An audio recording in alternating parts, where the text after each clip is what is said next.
Alhaji Abubakar Rajab, after we do in case yesterday, you know, say we've been on, they try to reach the respondents, no response, apart from, say, the Alhaji Rajab talk, say, one other day where I make reference to the case, say, one human rights lawyer, where they call Frank Tete column, say, why Ingo, they carry the matter, come here, why can't they mention the one person name? So, what will be the content of the letter, Barrister Pamela? Okay, sir. The heading is complaint of scandalous and or defamatory publication against Mrs. Zainab Labaran Amusu and her husband at Human Rights Radio. Wait, Zainab Labaran, Abi Laraba? Laraba, sorry, sir. Laraba Amusu and her husband at Human Rights Radio Brekete Family program by Alhaji Abubakar Rajab on account of a business transaction with Mr. Olufemi Dosun of New Jersey, America. The above caption refers, we are solicitors to Mrs. Zainab. Waiting be the name of the law firm. Okay, sir. City Law Firm. Thank you. Now you can continue. We are solicitors to Mrs. Zainab Laraba Amusu, therein after referred to as our client, and we write on her behalf and instructions. Sometime in the year 2008, our client was approached by Mr. Alhaji Abubakar Rajab in Lagos on one of her trips into Nigeria, and he expressed the desire to have a business venture in the United States of America and offered to give our clients the sum of $200,000 to invest in the United States of America on his behalf, which she declined and offered to link her up with Mr. Olufemi Dosun, a businessman and an old family friend who resides in the United States of America with his family. Upon introducing the parties, they entered a business venture of their choosing, and our client has no interest or privy to the transaction. The transaction lasted for 3 years and eventually failed sometime in 2012. Our client's attention was drawn to a publication on your Brekete Family, aired on or about the 2nd day of August at about 10 a.m., broadcasted by Human Rights Radio. The said program was broadcasted on the airwave and also television in a video making rounds on the social media, wherein you were seen and heard uttering the following defamatory words. Very soon, una go hear one NIA director. He retired as NIA director, where his wife duped somebody for America of about $600 and something thousand. Yes, according to the complainant, he say na because her husband na diplomat, na him make he trust the woman. Even though she be gala, him be gala. They come introduce business to am for America, say in come buy filling station, say in come into real estate business, and the rest. This man, out of trust, she go introduce this NIA retired. She go introduce, yes, sir. They are trying to quote you, sir.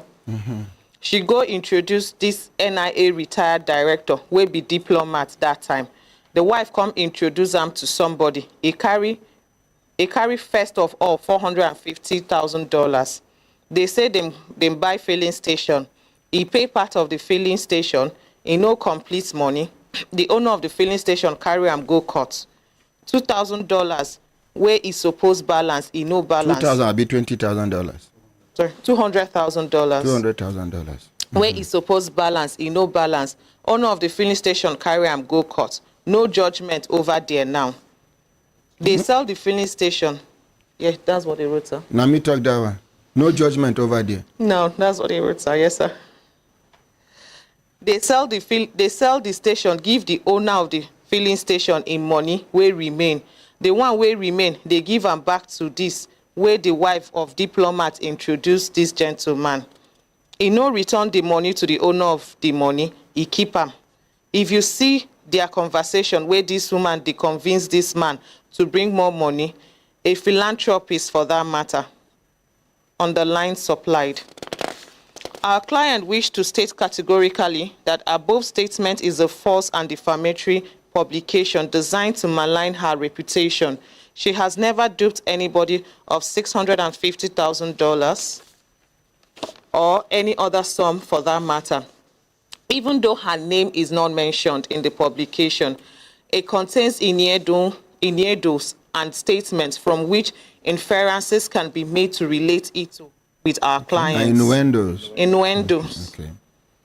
And statements from which inferences can be made to relate it to with our clients.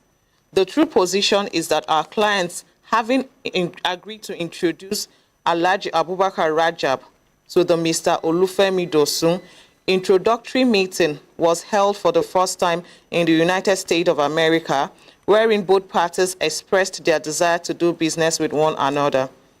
That subsequently, the initial meeting held in the USA, Mr. Alhaji Rajab and Mr. Olufemi Dosun again met in Lagos, Nigeria, to conclude the particulars of this deal, which our client was not aware of. Our client only became aware from Mr. Rajab, who told her that they settled for a gas station business in the sum of $650,000, of which he paid $400,000 to Mr. Olufemi Dosun, remaining the balance of $250,000 to be paid at a particular date. It is our client's brief that when the date for the payment of balance elapsed, Mr. Olufemi Dosun called to inform her that they are unable to conclude the transaction due to Alhaji Rajab's default in paying the balance of $250,000 to foretell the likelihood of the business being truncated. She pleaded with Alhaji Rajab via WhatsApp application to pay the balance due on the transaction. Our client is aware that Alhaji Rajab took possession of Luke Oil gas station using his agent and business partner, Mr. Olufemi Dosun, and they commenced the business thereafter. Our client learned that Alhaji Rajab had agreed with Mr. Olufemi Dosun to remit $10,000 monthly, which was not forthcoming. This fact prompted Alhaji Rajab to bring two staff into the business, a pump attendant and accountant, to monitor the business for him. The business thrived for about 3 years before the business failed. The proximate cause of the failure was the court judgment which went against Alhaji Rajab. Isuedu, I don't think this is what's supposed to be here. Mr. Olufemi Dosun relating to the purchase of the gas station. Thereafter, our clients and all the parties met in the USA, and she was vindicated of any wrongdoing by Mr. Olufemi Dosun in the presence of Alhaji Rajab. However, sometime in 2013, Alhaji Rajab made a complaint against our clients before the International Police, Interpol, wherein she was investigated and vindicated. In a bid to assist the Interpol, she funded her lawyer to make an extradition processes in the Ministry of Justice to bring in Olufemi Dosun to Nigeria to face a case of fraud, but the extradition proceedings failed against Mr. Olufemi Dosun on the ground that it was a failed business transaction, not fraud. Our client is aware that subsequent to this development, Alhaji Rajab and Olufemi Dosun had other dealings and transactions between them, which is unknown to our clients. Mr. Olufemi Dosun had bought a car for Alhaji Rajab worth $120,000 without any incident. Alhaji Rajab also had his wife give birth to a child in the US and resided in Olufemi Rajab. Okay, there's a mistake here. I think you wanted Olufemi Dosun's residence. Waiting there, right? You read that. Okay, and resided. You are reading because they quoted me verbatim. Now okay, read them. Read the letter verbatim. Okay, sir. And resided in Olufemi Rajab's residence all the while. Our client is a senior citizen and a respected member of the society. and she was maligned by the exact extract of the publication above, having been alleged to have duped someone of money in the United States of America, using her husband, who is a diplomat and a retired NIA director. This fallacious publication clearly misrepresents to the public that she is undependable and a fraudster. The allegation made in the scandalous publication cannot be substantiated or justified if you are called upon to do so. We urge you to desist from any further allusion, innuendo, and casting of aspersion on our client's hard-earned reputation by making representation as to the facts in any program in Brekete Family, Human Rights Radio Abuja, that is likely to malign our client and or her husband. Our client persists that to drag her husband's name into the case is not only unjust, frustrating, and insular to her interest, but highly malicious, unlawful, and tortious wrong. You are advised to cease any further mention and or reference to our client and her husband before Brekete Family, Human Rights Radio, or any other media outlet in your best interest or face litigation for defamation, as the person with whom Alhaji Rajab had dealings is available in the United States of America for him to pursue. Instead of joining issues with Mr. Olufemi Dosun, your complainant, Mr. Alhaji Rajab, elected to prey on our clients. We hereby notify you that we have written a petition to the Investigation and Enforcement Department of National Broadcasting Corporation, wherein we complained of the use of your media house to slander or defame our clients, and we will not hesitate to sue you and your establishment for defamation and slander, should you persist in the using of your program to feed the tortious wrong against our clients. To be forewarned is to be forearmed. Yours faithfully, N.A. Idako Esquire, PP, City Law Firm, Counsel to Zainab Laraba Amusu. Thank you very much.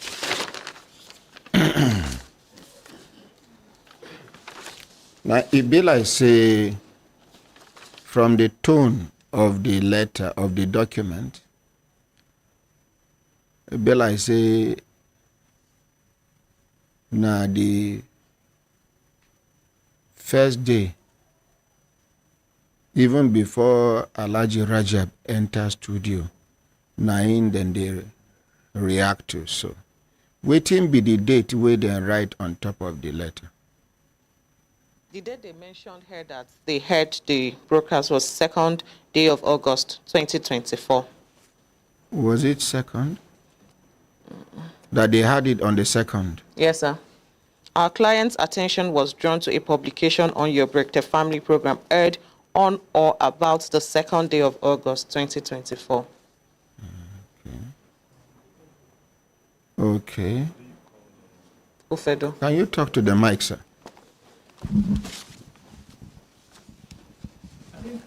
President, if I can remember very well, now the day where you call Ofedo, and that thing be like, say, you know, be second. It was on Monday. Either about a week or a fortnight. It was on Monday that ordinary president mentioned it and asked Ofedo. And that? The next day. It was just on Monday. So, which was like 12th, Abi? No, today is 21st, that's 19th. 19th. On the 19th. Kelechi, talk. Modern President, on the 19th, sir, okay. You asked Ufedo, you called him, and you asked him to come with him the next day, being yesterday, 20th. Okay. Yes, sir. No, I didn't think, he didn't tell Ufedo to come with him. He told if he can hear him, if the complainants can hear the ordinary president, he should come. Okay, fine. But he only, ordinary president said he only reached out to Ufedo because it was Igala. So let them settle it on the ground. Yes, yes. Again, ordinary president didn't mention any name that day. No, they say na innuendo. Yeah.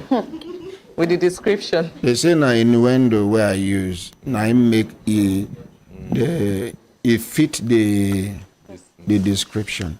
They actually said it here too, that her name was not mentioned. So, which day then deliver this letter? We got it Which date they on top of the letter? Okay, 19th August, sir. Na 19th August. And today na waiting. 21st. First, Okay. Okay. Now, una don't hear their own side of the story. We go still call them. Yesterday we called them. Before this matter even come on air, we've been done try to reach out to them many, many times.